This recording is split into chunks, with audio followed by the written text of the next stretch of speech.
엄마 생일 선물은 괜히 나한테 기대하지 마요. 백화점 한복판에서 민재가 차갑게 내뱉은 말이었습니다. 나 돈 없어요. 그런 건 엄마가 알아서 사쓰셔. 바로 5분 전 며느리에게 30만 원짜리 니트를 사준 직후였어요. 제 돈으로 말이에요. 그런데 정작 저에게는 5만 원도 아깝다는 얼굴이었습니다. 순자는 순간 말을 잃었습니다. 주변 사람들이 쳐다보기 시작했어요. 저 할머니, 아들한테 뭔가 사달라고 했나 봐. 요즘 어른들 철없어. 자식한테 부담 주고. 수군거리는 소리가 들려왔습니다. 30년 동안 아들 하나만 바라보고 살아온 어머니의 작은 바람이 이렇게 모욕이 될 줄 몰랐어요. 눈가가 뜨거워졌습니다. 그들은 몰랐습니다. 이 순간이 30년 모자 관계의 끝이 될 거라는 것을. 오늘은 아들에게 모든 걸 주는 어머니의 이야기인데요. 함께 응원하며 들어주시면 감사하겠습니다. 그리고 구독과 좋아요는 저희 채널에 큰 힘이 됩니다. 그럼 이야기 시작하겠습니다. 안녕하세요. 저는 김순자입니다. 올해 63이고 전통시장에서 30년째 떡볶이와 순대 노점을 하고 있어요. 새벽 4시면 어김없이 눈이 떠집니다. 그래서 시장에 나가서 하루 준비를 하죠. 떡은 전날 밤에 미리 썰어두었지만 국물 우리는 건 새벽에 해야 제맛이 나거든요. 멸치 우린 물에 고춧가루 풀고 단맛 내려고 설탕 한 숟갈 넣으면서 늘 같은 생각을 해요. 민재가 어렸을 때 이 떡볶이 참 좋아했는데 아들 윤민재는 올해 35입니다. 중소기업에서 대리로 일하고 있어요. 결혼한 지 벌써 5년이 되었네요. 그런데 아무래도 제가 너무 많이 해준 것 같아요. 결혼할 때 전세집도 마련해주고 차도 사주고 예단이며 예물도 부족한 건 다 제가 보탰거든요. 시장통 사람들은 그럴 때마다 말렸습니다. 순자야, 내가 너무 많이 해주면 나중에 고생한다. 그런데 뭘 어떻게 하겠어요? 남편 없이 혼자 키운 외아들인데 제가 아끼지 않고 살아온 이유는 딱 하나예요. 아들 잘 되는 거. 지금도 주말마다 아들네 집에 찾아갑니다. 손주 옷도 사가고 며느리 명품 가방도 챙겨주고 생활비까지 넣어주죠. 며느리 지연이는 처음엔 고마워했어요. 어머니, 이렇게까지 안 하셔도 되는데요. 그러면서도 받긴 다 받더라고요. 그런데 요즘 들어서는 뭔가 달라졌습니다. 인사는 하는데 예전만큼 반갑지 않아요.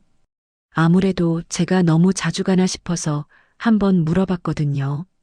지연아, 내가 너무 자주 오나? 부담스러우면 말해.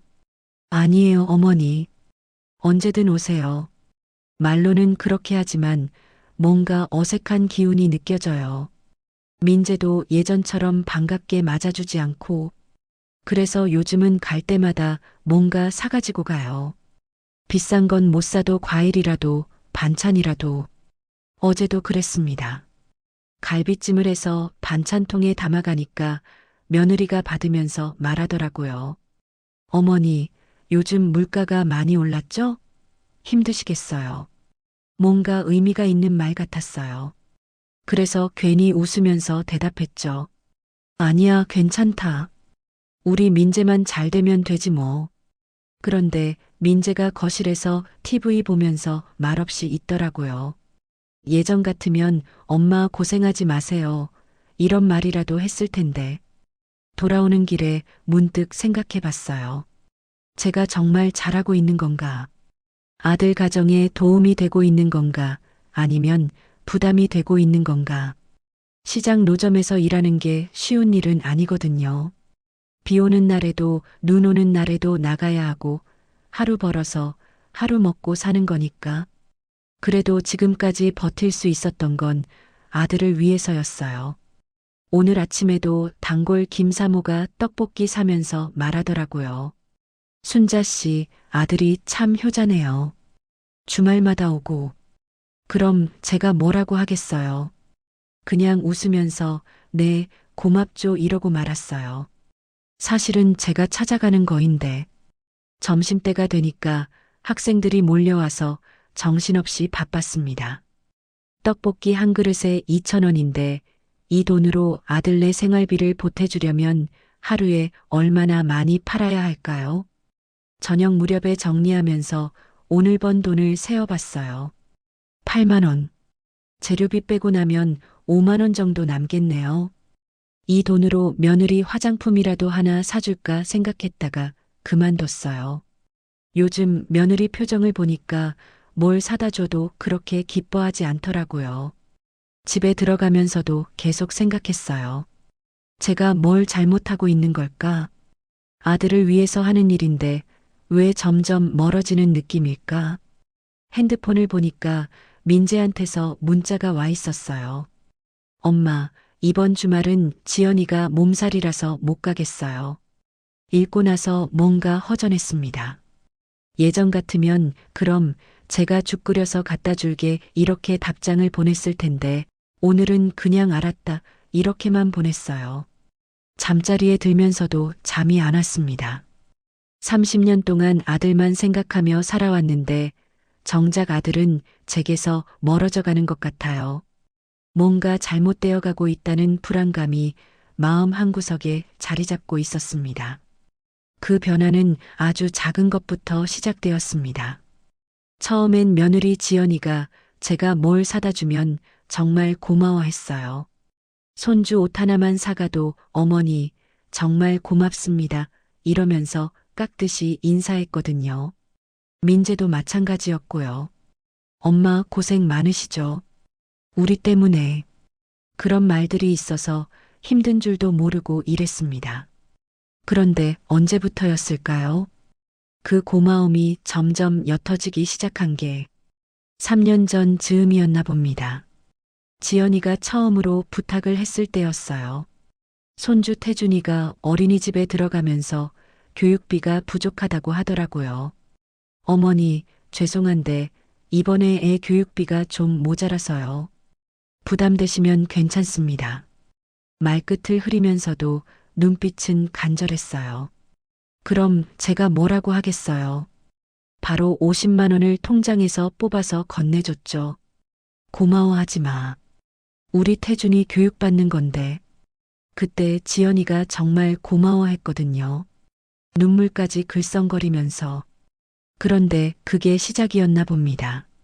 몇 달 뒤에는 태준이 영어학원비가 부족하다고 했어요. 그 다음엔 태권도 장비. 그 다음엔 피아노 학원비. 어느새 한 달에 한 번씩은 교육비 얘기가 나왔습니다. 처음엔 죄송하다는 말을 꼭 했는데 나중엔 그런 말도 없어졌어요. 마치 제가 당연히 해야 하는 일처럼. 어머니, 태준이가 이번에 학급에서 1등 했대요. 상으로 뭔가 사주고 싶은데. 이런 식으로 말하면 제가 뭐라고 하겠어요. 손주가 1등 했는데. 더 놀란 건 며느리가 제 앞에서 명품 가방 얘기를 대놓고 하기 시작한 거였어요. 작년 가을이었습니다. 어머니, 제가 요즘 눈여겨보던 가방이 있는데요. 세일하길래요. 그런데 아직 좀 비싸긴 해요. 부담되면 말고요. 말은 그렇게 하면서도 핸드폰으로 가방 사진을 보여주더라고요. 가격을 보니까 80만 원이었어요. 제가 시장에서 한 달 넘게 일해야 벌 수 있는 돈이었죠. 그런데 지연이 표정을 보니까 기대하고 있는 게 느껴졌어요. 부담되면 말라고 했지만 사실은 사달라는 뜻이었거든요. 결국 그 가방도 사줬습니다. 며느리가 예뻐 보이고 싶었거든요. 그래야 우리 민재도 집에서 편할 테니까. 그런데 가방을 사주고 나서도 고맙다는 말이 예전 같지 않았어요. 어머니, 감사합니다. 딱 그 한마디였어요. 예전처럼 정말 어쩌죠. 이렇게까지 해주시고 이런 말은 없었죠. 더 충격적인 건 민재였습니다. 어느 날 제가 며느리한테 또 뭔가 사줄 때 민재가 옆에서 한 말이에요. 엄마가 나중에 안 쓰면 뭐해? 엄마가 해줄 수 있을 때 해주는 거지.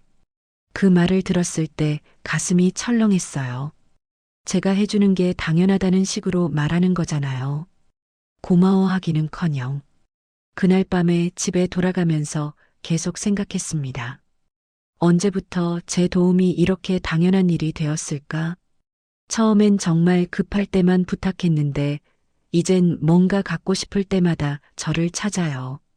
교육비니 생활비니 하면서 계속 손을 내밀고, 저는 거절할 수가 없어서 계속 주고, 그런데 정작 받을 때는 고마워하지 않아요. 마치 제가 당연히 해야 하는 일처럼 생각하는 것 같고, 지난주에는 이런 일도 있었어요. 태준이가 친구들과 놀이공원에 가고 싶다고 해서 용돈을 달라더라고요. 그럼 지연이가 저한테 전화했거든요. 어머니, 태준이가 친구들과 에버랜드 가고 싶다는데 용돈이 좀. 제가 얼마나 필요해?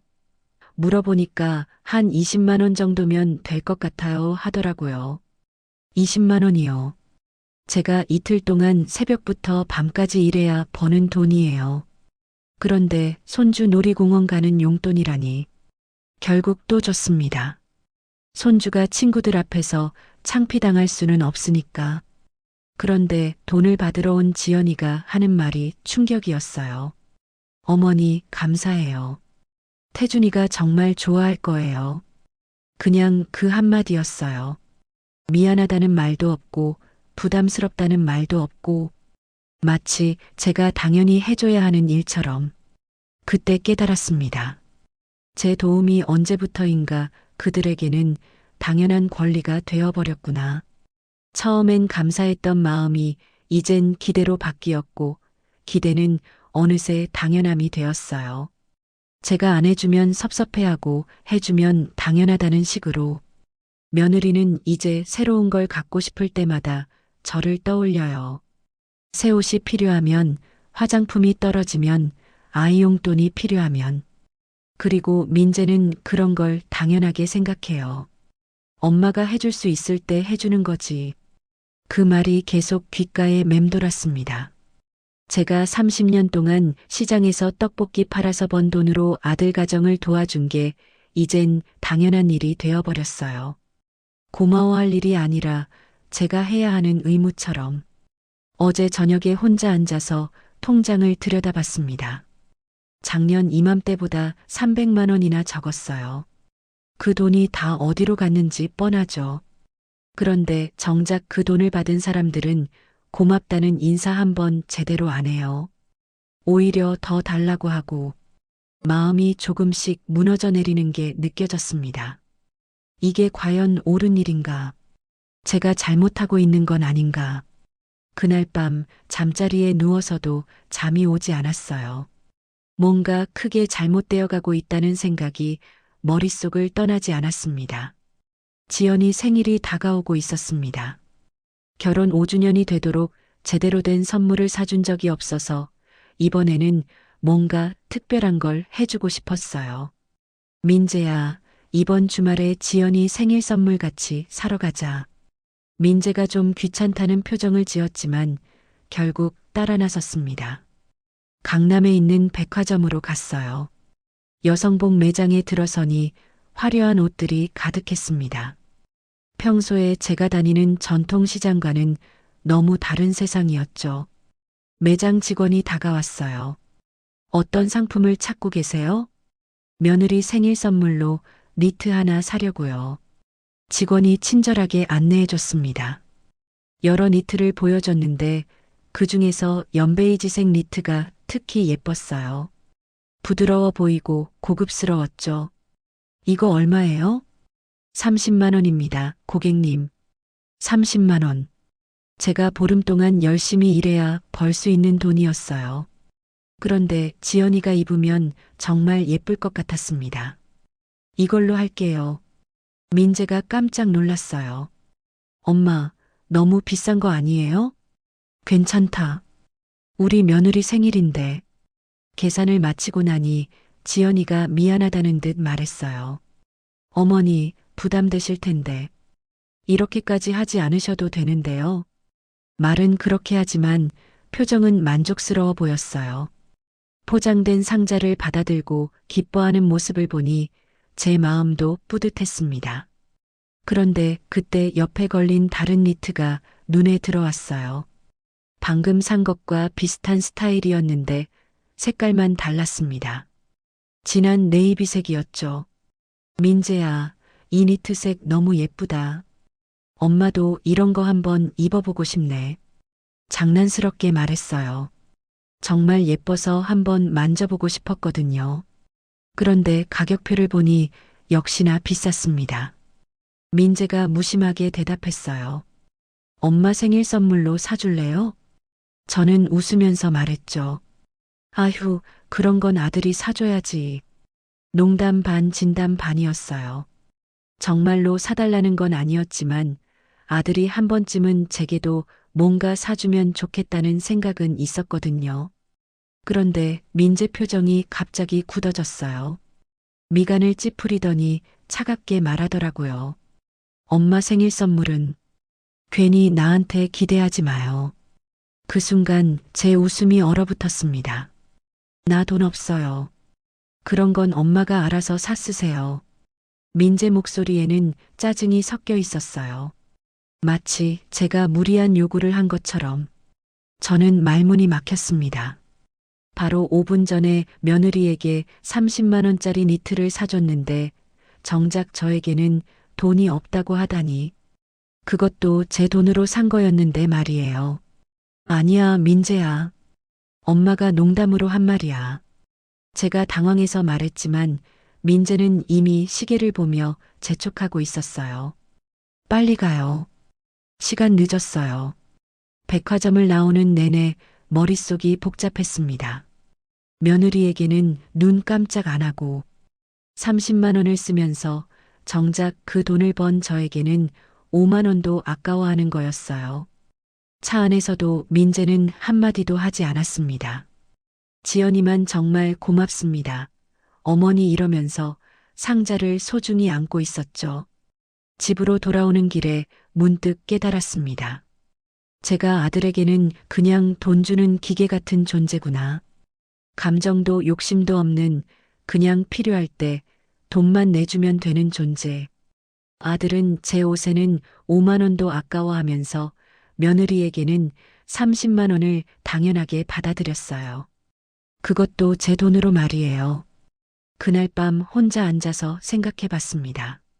30년 동안 아들만 바라보고 살아온 제 인생이 과연 의미가 있었나? 아들은 저를 진짜 어머니로 생각하는 걸까? 아니면 그냥 돈 주는 사람 정도로 생각하는 걸까? 며느리 생일 선물로 산 그 니트가 자꾸 눈에 밟혔어요. 30만 원. 제가 15일 동안 새벽부터 저녁까지 일해서 번 돈이었는데 아들에게는 그냥 당연한 선물이었나 봅니다. 나 돈 없어요. 그 말이 계속 귓가에 맴돌았습니다. 돈이 없는 건 제가 아니라 민재였는데 마치 제가 무리한 요구를 한 것처럼 말하더라고요. 그제야 확실히 알았습니다. 제가 아들에게는 정말로 돈 주는 존재일 뿐이구나. 감정이나 바람 같은 건 없어도 되는, 그냥 필요할 때만 있으면 되는 존재. 다음 날 아침에도 민재는 어제 일에 대해 한마디도 하지 않았어요. 사과는커녕 그런 일이 있었다는 것도 기억 안 하는 것 같았습니다. 오히려 지연이가 어제 선물에 대해 고맙다고 또 인사를 하더라고요. 어머니, 니트 정말 예뻐요. 친구들한테 자랑했어요. 그 말을 들으니 더 허무했습니다. 며느리는 고마워하는데 정작 아들은 아무렇지도 않게 생각하는구나. 시장에 나가서도 일에 집중이 안 됐어요. 떡볶이를 끓이면서도 계속 어제 일이 생각났거든요. 나 돈 없어요. 아들이 한 그 말이 마음에 비수처럼 박혔습니다. 그러면서 며느리에게는 당연하다는 듯이 30만 원을 써달라고 했던 모습도 함께 떠올랐고요. 저녁에 집에 돌아와서도 마음이 편하지 않았어요. 뭔가 크게 잘못된 길로 가고 있다는 느낌이 들었습니다. 하지만 어떻게 해야 할지 모르겠더라고요. 30년 동안 아들만 바라보고 살아왔는데 이제 와서 뭘 어떻게 바꿀 수 있겠어요? 그냥 이대로 계속 살아야 하는 건가? 아들에게 돈만 주는 존재로 어둠 속에서 혼자 앉아 있으니 앞으로의 날들이 막막하게 느껴졌습니다. 집에 돌아와서 지갑을 정리하다가 오늘 산 니트 영수증을 발견했습니다. 스카이 캐시미어 니트 마이너스 30만 5천 원. 30만 5천 원이라는 숫자를 보니 가슴이 먹먹해졌어요. 제가 시장에서 16일 동안 일해야 벌 수 있는 돈이었거든요. 새벽 5시부터 저녁 9시까지 비 오는 날에도 눈 오는 날에도 나가서 떡볶이를 끓이며 번 돈. 영수증을 들고 있는 손이 떨렸습니다. 바로 몇 시간 전 민재가 했던 말이 다시 들려왔어요. 나 돈 없어요. 그런 건 엄마가 알아서 사 쓰세요. 5만 원짜리 니트조차 아까워하던 아들의 차가운 얼굴이 눈앞에 떠올랐습니다. 그런데 며느리에게는 30만 원이 넘는 옷을 사달라고 할 때는 당연하다는 표정이었어요. 그것도 제 돈으로 말이에요. 영수증을 식탁 위에 내려놓고 의자에 앉았습니다. 갑자기 온몸에 힘이 빠지더라고요. 마치 30년 동안 짊어졌던 무거운 짐이 한꺼번에 내려앉는 것 같았어요. 나는 이 집에서 무엇이었을까? 아들에게는 돈을 주는 사람, 며느리에게는 필요할 때 찾는 사람, 손주에게는 용돈을 주는 할머니. 그 이상도 이하도 아니었구나. 30년 전이 떠올랐습니다. 남편이 갑자기 세상을 떠나고 민재가 겨우 5살이었을 때, 그때부터 제 인생은 오직 아들 하나였어요. 아들 잘 키우는 것, 아들 좋은 대학 보내는 것, 아들 좋은 회사 취직시키는 것, 아들 결혼시키는 것. 전통시장 한복판에서 떡볶이 장사를 시작한 것도 아들 때문이었습니다. 학원비를 벌기 위해서였어요. 처음엔 어떻게 해야 하는지도 몰라서 떡을 태우기도 하고 국물이 짜서 손님이 화내기도 했죠. 그런 날들이 하루하루 쌓여서 30년이 됐습니다. 손을 들여다봤어요. 굳은 살이 여러 겹으로 쌓여 있었습니다. 뜨거운 냄비를 매일 잡다 보니 생긴 흔적들이었죠. 손가락 마디마디가 거칠고 손등에는 기름이 튄 자국들이 남아 있었어요. 이 손으로 민재를 키웠습니다. 이 손으로 번 돈으로 민재 학비를 냈고 결혼 비용을 마련했고 지금까지 생활비를 보태주고 있었어요. 그런데 그 아들이 제게 한 말은 뭐였나요? 나 돈 없어요. 아들에게 저는 감정이 있는 사람이 아니었습니다. 바라는 것도 원하는 것도 있을 거라는 생각을 하지 않았던 거예요. 그냥 필요할 때 돈을 주는 기계 같은 존재. 며느리도 마찬가지였습니다. 처음엔 고마워했지만 이제는 당연한 권리처럼 여기고 있었어요. 제가 해주는 모든 것을 당연하게 받아들이고 더 달라고 하고 눈물이 나왔습니다. 처음엔 한두 방울씩 떨어지더니 나중에는 주체할 수 없을 정도로 쏟아졌어요. 나는 이들에게 도와주는 사람 그 이상도 이하도 아니었구나. 30년 동안 제 삶은 없었습니다. 제 꿈도 제 행복도 모두 뒤로 미루고 오직 아들만 생각하며 살았어요. 그런데 그 아들은 저를 어머니가 아닌 그냥 돈 주는 사람으로 생각하고 있었던 거예요. 식탁에 엎드려 울었습니다. 목 놓아 우는 게 아니라 조용히 하지만 깊숙한 곳에서 올라오는 울음이었어요. 가슴속 깊은 곳에 쌓였던 서러움이 한꺼번에 터져 나왔습니다. 영수증이 눈물에 젖었어요. 30만 5천 원이라는 숫자가 번져서 흐릿해졌습니다. 제가 흘린 눈물로 말이에요. 그때 깨달았습니다. 이렇게 살면 안 되겠다고. 아들이 절 어떻게 생각하든 며느리가 뭐라고 하든 이제는 제 삶을 살아야겠다고. 30년 동안 미뤘던 제 인생을 찾아야겠다고. 더 이상 누군가의 그림자로 누군가를 위한 도구로 살 수는 없었어요. 눈물을 닦고 고개를 들었습니다. 부엌 창문 너머로 보이는 하늘이 어둠 속에서도 조용히 빛나고 있었어요. 별 몇 개가 반짝이고 있었죠. 그 별들을 보면서 생각했습니다. 나도 누군가의 위성이 아닌 나만의 빛을 가진 존재가 되고 싶다고. 아직 늦지 않았어요. 63이지만 아직 할 수 있는 게 있을 거예요. 누군가를 위해서가 아닌 저를 위해서 살 수 있는 방법이 있을 거라고. 영수증을 다시 들여다봤습니다. 이번에는 분노가 아닌 결심이 들었어요. 이제는 제가 벌어서 제가 쓸 거예요. 누군가 달라고 하면 주고, 또 달라고 하면 또 주고, 그런 삶은 그만둘 거예요. 30년 만에 처음으로 저 자신을 위한 결정을 내렸습니다. 손거울을 들고 제 얼굴을 봤어요. 눈이 빨갛게 부어 있었지만 그 안에서 새로운 빛이 보였습니다. 포기하지 않겠다는 의지가 담긴 눈빛이었어요. 이제 시작이었습니다. 진짜 제 인생의 시작이. 잠이 오지 않아서 부엌으로 나왔습니다. 새벽 3시였어요. 찬물 한 잔을 마시려고 컵을 들었는데 손이 떨리더라고요. 아직도 오늘 일이 가슴에 남아 있었나 봅니다. 찬물이 손에 닿으니 문득 30년 전이 떠올랐어요. 그때도 이렇게 차가운 물이었습니다. 한겨울 새벽 4시 전통시장 수도꼭지에서 나오는 얼음장 같은 물에 손을 담그며 떡을 씻었던 기억이 생생했어요. 민재가 5살이었을 때였죠. 남편이 갑자기 세상을 떠나고 막막했던 그 시절. 아이 하나 키우려니 뭘 어떻게 해야 할지 모르겠더라고요. 그때 시장 아주머니 하나가 말해줬어요. 순자야, 떡볶이 장사해봐. 배우기 쉽고 아이들이 좋아해. 그래서 시작한 떡볶이 장사였습니다. 처음엔 정말 서툴렀어요. 떡을 너무 오래 삶아서 풀어지게 만들기도 하고 국물을 너무 짜게 해서 손님이 화내기도 했죠. 겨울이 특히 힘들었습니다. 새벽마다 찬물에 떡을 씻어야 했거든요. 손이 얼어서 감각이 없어질 때까지 씻고 또 씻고 손가락 끝이 갈라져서 피가 뚝뚝 떨어지는 날도 많았어요. 그래도 참았습니다. 민재가 친구들처럼 학원도 다니게 해주고 싶었거든요. 도시락도 제대로 싸주고 싶었고요. 어느 날 민재가 학교에서 돌아와서 말했어요.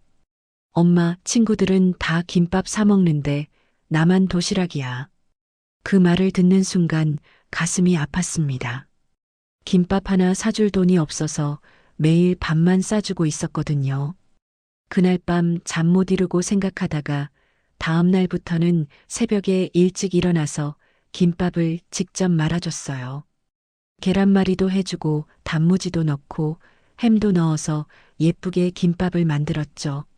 민재가 엄마가 싼 김밥이 제일 맛있어. 그렇게 말할 때마다 피곤함이 다 날아갔어요. 학자금을 모으는 것도 쉽지 않았습니다. 민재가 중학교에 올라가면서 필요한 돈이 점점 늘어났거든요. 하루 종일 서서 떡볶이를 끓이고 발이 부어서 신발이 안 들어갈 정도였지만 그래도 버텼어요. 어떤 날은 정말 힘들어서 주저앉고 싶었습니다. 특히 비 오는 날에는 손님도 별로 없고 몸도 아프고. 그런데 집에 가서 민재가 웃으면서 엄마 고생했어요. 이런 말을 하면 다시 힘이 났어요. 고등학교 때는 더 바빴습니다. 대학 입시 준비 비용이 만만치 않았거든요. 새벽 4시에 일어나서 밤 10시까지 일했어요. 그래도 민재가 좋은 성적을 받아오면 세상을 다 가진 기분이었죠. 엄마, 전교 10등 했어요. 그때 민재 얼굴이 얼마나 밝았는지 몰라요. 저도 덩달아 기뻤죠. 그 순간을 위해서 지금까지 힘든 걸 참아왔구나 싶었어요.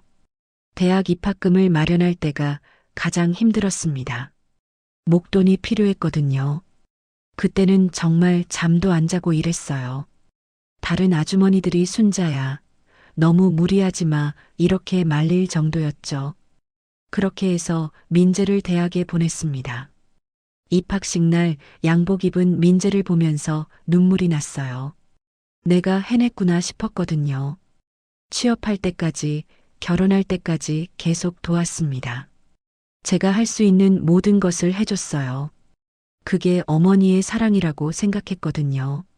그런데 지금 생각해보니 아들은 그걸 사랑으로 받아들이지 않았나 봅니다.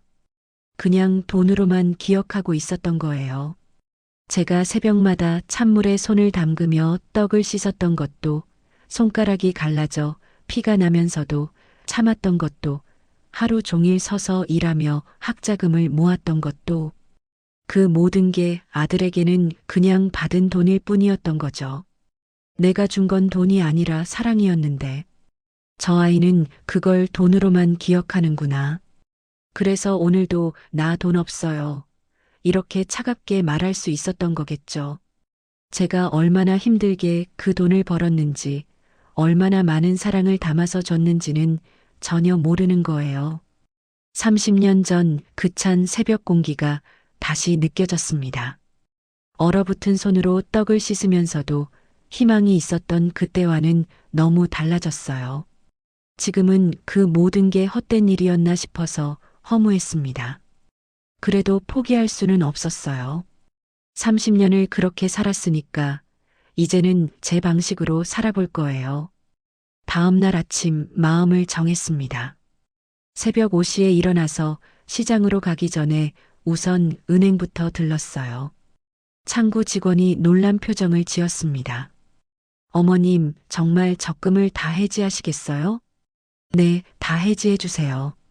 30년 동안 조금씩 넣어온 적금들이었어요. 매달 빠짐없이 넣었던 20만 원씩, 때로는 10만 원이라도 넣어왔던 적금들. 총 8개 통장에서 나온 돈이 1억 3천만 원이었습니다. 그 다음엔 부동산 중개사무소로 갔어요. 사장님, 제 아파트 전세 보증금 받는 방법 좀 알려주세요. 순자 씨, 이사 가세요? 아니요, 다른 용도로 쓸 일이 있어서요. 전세 보증금이 6천만 원이었어요. 작은 아파트이지만 저한테는 큰 돈이었죠. 집에 돌아와서 숨겨둔 돈도 꺼냈습니다. 시장에서 현금으로 벌어서 조금씩 모아둔 돈이 2천만 원 정도 있었어요. 급한 일 생길까봐 모아둔 거였는데 이제 다른 곳에 써볼 생각이었습니다. 모든 걸 합치니 총 2억 1천만 원이었어요. 평생 모은 전 재산이었죠. 다음 주 월요일에 법무사 사무소를 찾았습니다. 재단 설립을 하고 싶어서 왔어요. 어떤 목적의 재단이신가요? 지역 저소득층 아이들을 위한 교육 지원 재단이요. 순자 희망재단이라고 하려고 해요. 법무사가 설명해 줬어요. 재단 설립에 필요한 최소 자본금이 1억 원이라고 하더라고요.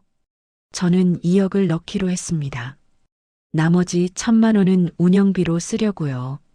이 돈으로 장학금을 주고 학용품도 사주고 급식비 지원도 하고 싶어요.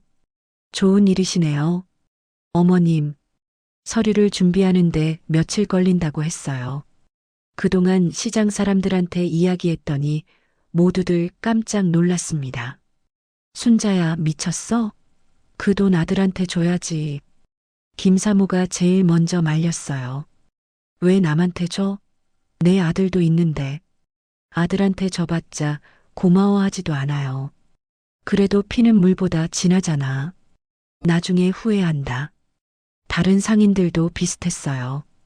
모두들 제 결정을 이해하지 못하겠다는 표정이었죠. 순자 씨, 정말 생각해봐. 그게 평생 모은 돈인데. 아들이 알면 뭐라고 하겠어? 나이 들어서 그런 큰 돈 움직이면 안 돼요. 하지만 저는 마음이 편했어요. 처음으로 제 뜻대로 하는 일이었거든요. 며칠 후 민재한테 전화가 왔어요. 엄마, 은행에서 연락 왔는데 적금 다 해지했다면서요? 무슨 일이에요? 그냥 정리할 일이 있어서. 무슨 정리요? 큰 돈인데 왜 갑자기? 민재 목소리에 당황한 기색이 역력했어요. 아마 제가 그 돈으로 뭘 할까봐 걱정되나 봅니다. 걱정 말고 내일이나 잘해. 엄마, 혹시 그 돈으로 뭔가 투자하려는 거예요? 요즘 사기가 많던데. 사기 아니야. 좋은 데 쓸 거야. 어디예요? 말씀해 주세요. 저는 웃으면서 대답했어요. 나중에 알려줄게. 재단 설립 서류가 다 끝난 날 시장 상인들을 모아놓고 발표했습니다.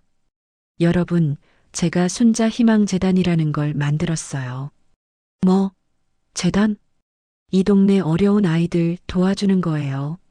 장학금도 주고 급식비도 지원하고. 김 사모가 벌떡 일어났어요.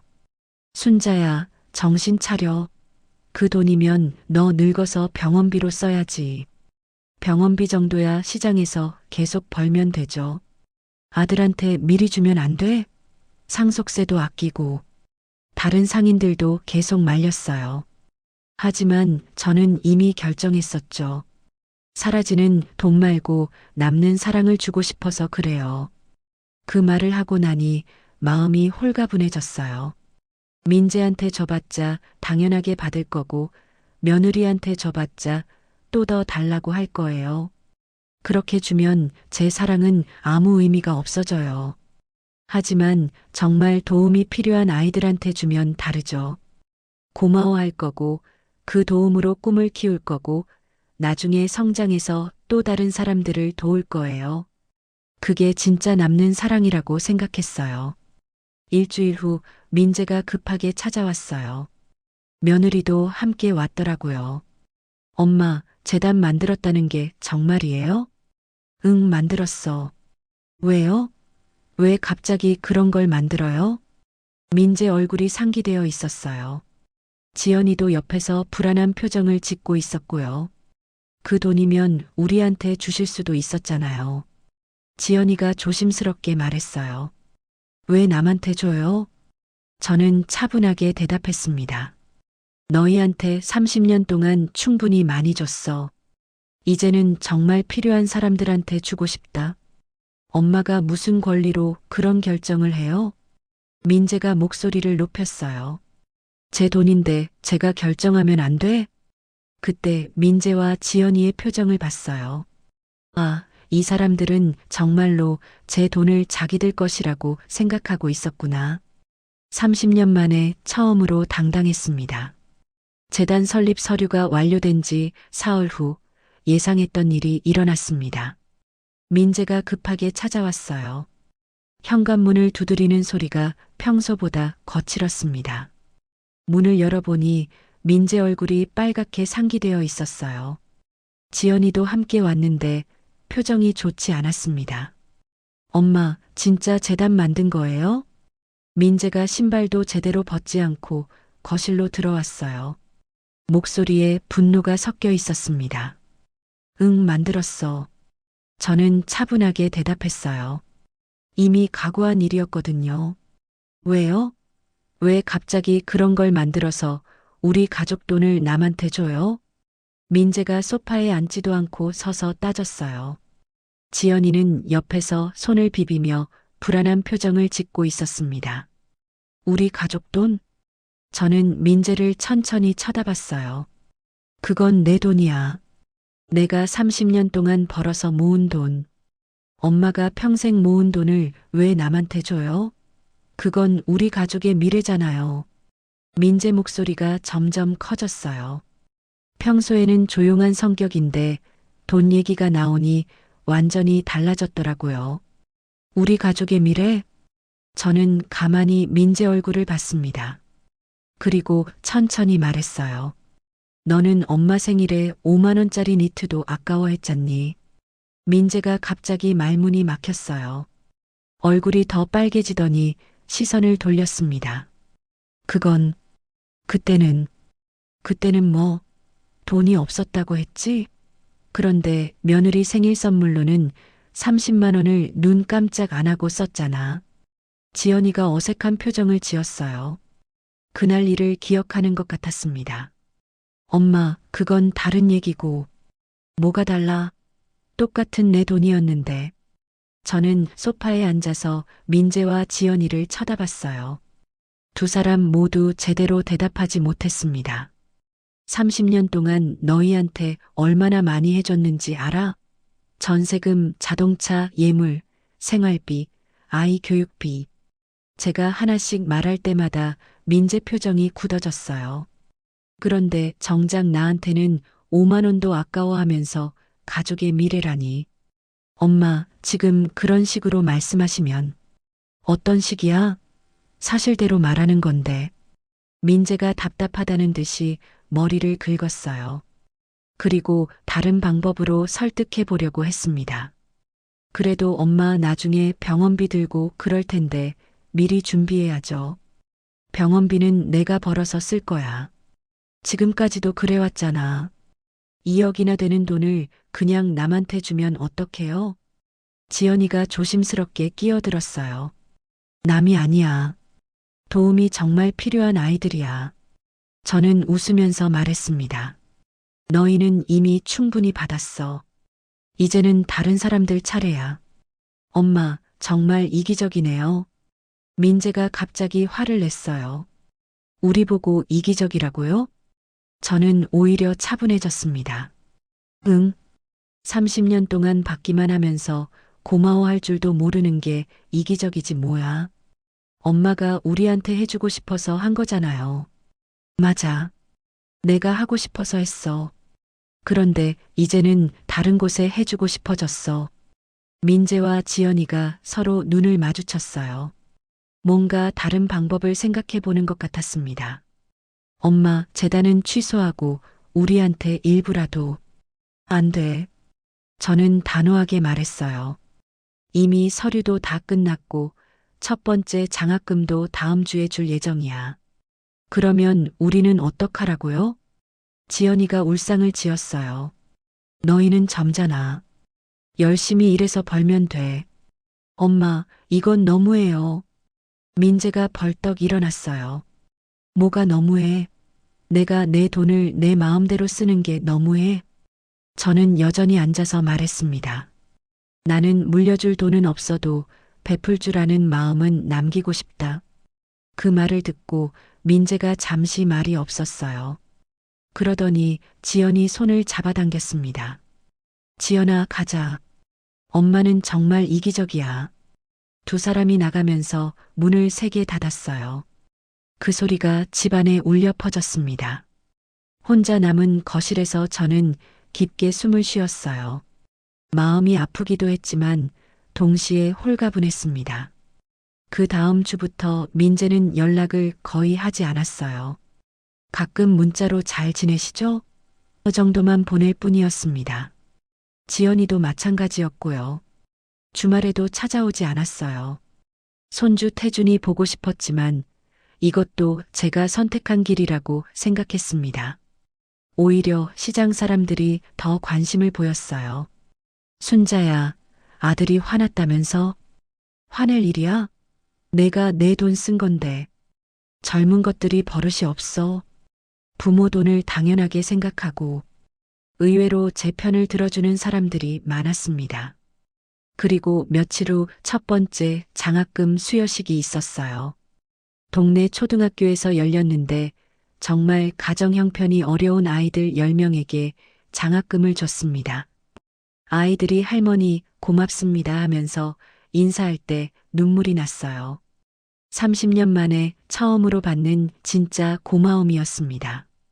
그날 밤 집에 돌아와서 거울을 봤어요. 제 얼굴에 평온한 미소가 번지고 있었습니다. 오랫동안 잊고 있던 표정이었어요. 민재는 아직도 화가 나 있을 거예요. 연락도 끊다시피 했고요. 하지만 저는 후회하지 않았습니다. 처음으로 제 마음대로 한 일이었거든요. 누군가 달라고 해서 주는 게 아니라 정말 필요한 곳에 제 의지로 주는 거였으니까요. 그날 밤 잠자리에 들면서 마음이 편했어요. 30년 만에 처음으로 제가 주인인 삶을 살기 시작한 거니까요. 재단 설립 후 3개월이 지났습니다. 순자 희망재단은 동네 커뮤니티 센터 2층에 작은 공부방을 만들었어요. 아이들이 방과 후에 와서 숙제도 하고 책도 읽고 간식도 먹을 수 있는 공간이었습니다. 저는 매일 오후 3시면 그곳에 갔어요. 아이들이 학교에서 돌아오는 시간에 맞춰서 말이에요. 처음엔 어색했는데 이제는 아이들이 먼저 달려와서 인사합니다. 할머니, 선생님, 안녕하세요. 아이들이 저를 그렇게 부르더라고요. 할머니, 선생님이라니 듣기 좋았어요. 오늘은 뭐 배웠어? 수학이요.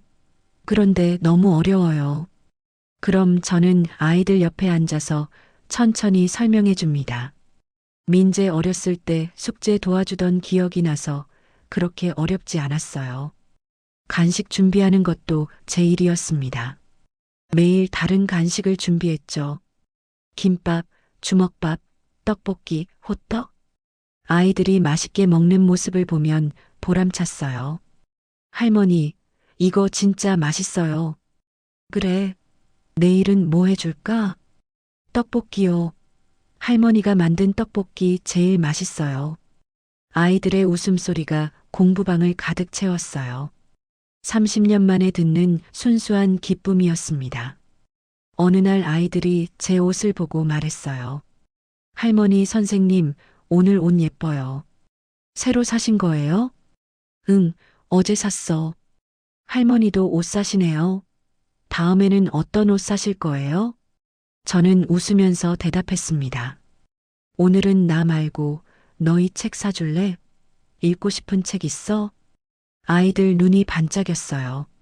그리고 자신들이 갖고 싶었던 책 이름을 하나씩 말했습니다. 저는 그 모든 책을 적어두었어요. 다음날 서점에서 그 책들을 다 샀습니다. 아이들이 좋아하는 모습을 보니 가슴이 따뜻해졌어요. 시간이 흐르면서 저는 다시 살아나는 느낌을 받았어요. 누군가에게 필요한 사람이 되었지만 이번에는 달랐습니다. 억지로 하는 게 아니라 정말 하고 싶어서 하는 일이었거든요. 그리고 아이들은 정말로 고마워했어요. 당연하게 받는 게 아니라 진심으로 감사해했습니다. 민재와는 여전히 연락이 뜸했어요. 가끔 안부 문자 정도만 주고받을 뿐이었습니다. 손주 태준이가 보고 싶을 때도 있었지만 이것도 제가 선택한 길이라고 생각했어요. 그날도 공부방에서 아이들과 시간을 보내고 집으로 돌아오는 길이었습니다. 백화점 앞을 지나가다가 문득 발걸음이 멈춰졌어요. 그 백화점이었습니다. 3개월 전 민재와 함께 와서 며느리 생일 선물을 사던 곳. 저는 천천히 백화점 안으로 들어갔어요. 여성복 매장으로 향했습니다. 3개월 전 그 자리에는 여전히 예쁜 니트들이 걸려 있었어요. 저는 옷들을 하나씩 살펴봤습니다. 이번에는 누구를 위해서가 아니라 정말 제가 입고 싶은 걸 고르려고 했어요. 연한 라벤더색 니트가 눈에 들어왔습니다. 부드러워 보이고 색깔도 제게 잘 어울릴 것 같았어요. 가격표를 봤더니 5만 원이었습니다. 5만 원. 3개월 전 민재가 아까워했던 그 금액이었어요. 저는 그 니트를 들고 피팅룸으로 갔습니다. 거울에 비친 제 모습이 괜찮아 보였어요. 오랫동안 잊고 있던 제 자신을 발견한 기분이었습니다.